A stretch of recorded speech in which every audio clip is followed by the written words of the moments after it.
बच्चों, प्रश्न संख्या 8 को समझ लेते हैं।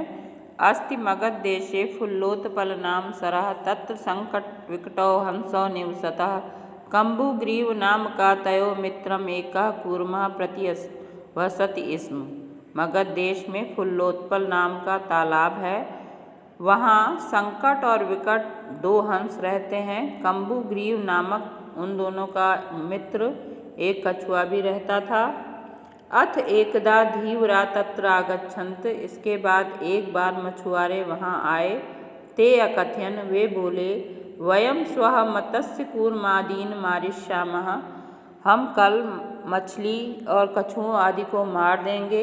एतत् श्रुत्वा कूर्मः अवदत्, यह सुनकर कछुआ बोला, मित्रे किम युवाभ्याम धीवराणाम वार्ताम श्रुता, क्या तुम दोनों ने मछुआरों की बात सुनी?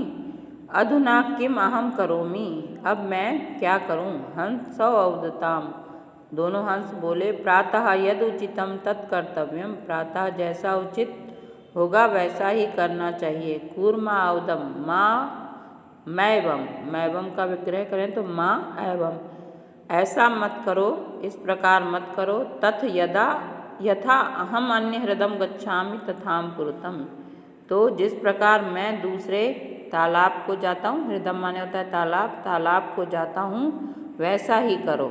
अब इसमें नीचे प्रश्न दिए गए हुए हैं जिनके उत्तर इस गद्यांश में ही हैं, आपको छांट कर लिखने हैं। जैसे पहला है, मगध देशे किम नाम सरः, मगध देश में किस नाम का सरोवर है? तो इसका उत्तर हो जाएगा, मगध देशे फुल्लोत्पल नाम सरः अस्ति। कूर्मस्य किम नाम आसीत्, तो कूर्मस्य नाम कम्बुग्रीवः आसीत्। एकदा के तत्र आगच्छन्, एक बार कौन वहाँ आए? तो धीवरः, एकदा धीवरः तत्र आगच्छन्। तत्र कौन निवसता, वहाँ कौन दो रहते हैं? तत्र संकट विकटो हंसो निवसतः। कूर्मा हंसों प्रति किम अवदत्, कछुआ जो है हंसों से क्या बोला? तो कूर्मा जो है हंसों प्रति अवदत्, मित्रे किम युवाभ्याम धीवराणाम वार्ता श्रुता, क्या तुम दोनों ने जो है वो मछुआरों की बात सुनी?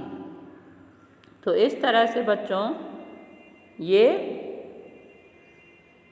प्रश्नों के उत्तर हैं जो आप लोग को गद्यांश में ही मिल जाएंगे। तो आप लोग अच्छे से जो है वो पाठों के हिंदी अनुवाद को पढ़ लीजिएगा।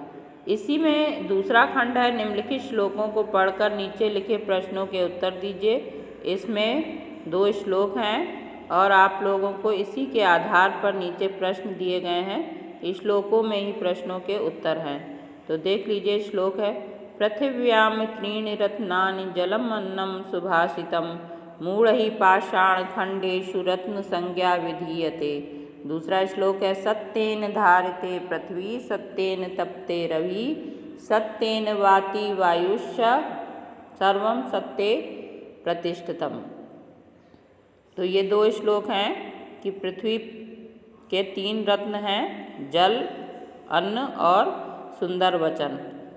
मूर्ख लोगों के द्वारा पत्थर के टुकड़ों को रत्न का नाम दिया जाता है, रत्न कहा जाता है। दूसरा श्लोक है, सत्य से ही पृथ्वी धारण की जाती है, सत्य से ही सूर्य तपता है, सत्य से ही हवा बहती है, सब कुछ सत्य में ही प्रतिष्ठित है। इसमें प्रश्न पूछे गए हैं, पृथिव्याम कति रत्नानि, तो पृथ्वी पर कितने रत्न हैं? तो उत्तर हो जाएगा, पृथिव्याम त्रीणि रत्नानि। मूढ़हि कुत्र रत्न संज्ञा विधीयते, तो मूढ़हि पाषाण खंडेषु रत्न संज्ञा विधीयते। पृथ्वी केन धार्यते, पृथ्वी सत्येन धार्यते। सर्वम कुत्र प्रतिष्ठितम, सब कुछ कहाँ प्रतिष्ठित है? तो सर्वम सत्ये प्रतिष्ठितम। सत्येन कह तपते, सत्य से कौन तपता है? तो सत्येन रवि तपते। तो ये बच्चों इस तरह से आप लोग को जो है पैराग्राफ यानी गद्यांश और श्लोकों के आधार पर प्रश्नों के उत्तर लिखने हैं। प्रश्न 9 है, निम्नलिखित शब्दों के संस्कृत में विलोम शब्द लिखिए। ये शब्द दिए हुए हैं, इनके जो है आप लोग को विलोम शब्द संस्कृत में ही लिखने हैं। पहला शब्द है अधा। अधा माने होता है नीचे, और इसका जो विलोम शब्द हो जाएगा वो हो जाएगा ऊपरी, यानी ऊपर। और अंत, अंत का विलोम हो जाएगा आदि। दुर्बुद्धे का सुबुद्धे, उच्चही का नीचई, ऊंचई ऊंचा, और नीचई माने नीचा। दुर्लभम का सुलभम। तो इस तरह से बच्चों ये भी आपके जो है पाठों के अभ्यास कार्य में हमने करवाया है आप लोग, इसीलिए हमने कहा समानार्थक और विलोम शब्द जो है विलोम पदन को अच्छी तरह से पढ़ लीजिएगा और उन्हें याद कर लीजिएगा। उसके बाद प्रश्न संख्या 10 है, निम्नलिखित प्रश्नों के उत्तर संस्कृत में एक शब्द में दीजिए। पहला है लोके वशीकृता का क्षमा। लंबमानम कूर्मम दृष्ट्वा के अधावन, इसका उत्तर हो जाएगा पौरा। कस्य भवने सर्वविधानि सुख साधनानि आसन, तो इसका उत्तर है श्रीकंठस्य। कृष्णमूर्ते कति कर्मकरा सन्ति, अष्टौ। के कोलाहलं कुर्वन्ति श्रोतारः। रमा कुत्र संस्कृतं शिक्षां प्राप्तवती, रमा ने कहाँ से संस्कृत शिक्षा प्राप्त की, तो इसका उत्तर होगा स्वमातुः। सत्यता कदा व्यवहारे स्यात्, सत्यता जो है वो कब व्यवहार में होनी चाहिए, तो सर्वदा। पार्वती तपस्यार्थम कुत्र गच्छत, पार्वती तपस्या के लिए जो है वो कहाँ गई, गौरी शिखरम। कह शमशाने वसति, कौन शमशान पर रहता है, तो शिवा। तो बच्चों इस तरीके से आप जो है जिसमें एक शब्द में उत्तर कहा गया है, तो उनके उत्तर जो है आप लोग एक शब्द में ही लिखिएगा, और इसको आप लोग पूरे वाक्य में उत्तर मत दीजिएगा। उसके बाद दूसरा प्रश्न है, निम्नलिखित प्रश्नों के उत्तर संस्कृत में पूर्ण वाक्य में दीजिए। तो इन प्रश्नों के उत्तर भी मैंने आप लोग को लिखवाए हैं बच्चों, आप लोग अच्छे से याद कर लीजिएगा। अस्माकं ध्वजे श्वेतवर्णा कस्य सूचका अस्ति, तो इस प्रश्न का आप पूर्ण वाक्य में उत्तर देंगे। अस्माकं ध्वजे जो है श्वेतवर्णः शान्ते सूचकः अस्ति, शांति का सूचक है। त्रिवर्ण ध्वजस्य उत्तोलनम कदा भवति, तिरंगे झंडे का फहराना कब होता है, तो त्रिवर्ण ध्वजस्य उत्तोलनम जो है वो स्वतंत्रता दिवसे गणतंत्र दिवसे च भवति। पार्वती क्रुद्धा सती किम अवदत्, पार्वती ने क्रुद्ध होकर जो है वो क्या कहा, जो उसने ब्रह्मचारी वटु था वो शिव की निंदा कर रहा था, तो पार्वती ने जो है उसे क्रोधित होकर डांटा था कि पार्वती क्रुद्धा सती अवदत्, अरे वाचाल अप्सर जगति न कोऽपि शिवस्य यथार्थं स्वरूपं जानाति यथा त्वमसि तथैव वदसि। पार्वती ने क्रोधित होते हुए बोला कि अरे वाचाल, अरे बड़ बोले, अधिक बोलने वाले जो है वो दूर हट जाओ। संसार में कोई भी जो है वो शिव के यथार्थ स्वरूप को नहीं जानता, जिस प्रकार के तुम हो उसी प्रकार की जो है वो बातें कर रहे हो, वैसा ही बोलते हो।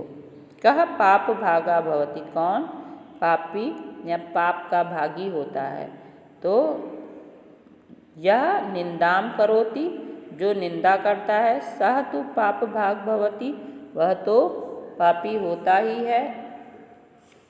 या शृणोति सो अपि पाप भाग भवति, और जो सुनता है वह भी पाप का भागी होता है, वह भी पापी होता है। तो ये बच्चों आप लोग के प्रश्न थे। इसमें 5वां प्रश्न भी है, रमाबाई किमर्थम आंदोलनम प्रारब्धवती, तो रमाबाई ने जो है वो किस लिए आंदोलन जो है वो प्रारंभ किया था, तो रमाबाई ने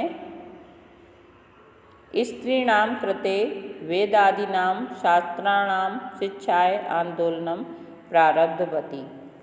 उसके बाद छठा प्रश्न है, निस्सहाया स्त्रियः आश्रमे किं किं लभन्ते स्म। तो निस्सहाया स्त्रियः मुद्रा, टङ्कण, काष्ठकला आदि नाम च प्रशिक्षणं लभन्ते स्म। गजाधरा कम उद्देश्य काव्यम प्रस्तौति। तो बच्चों इसी तरह जो है आप लोग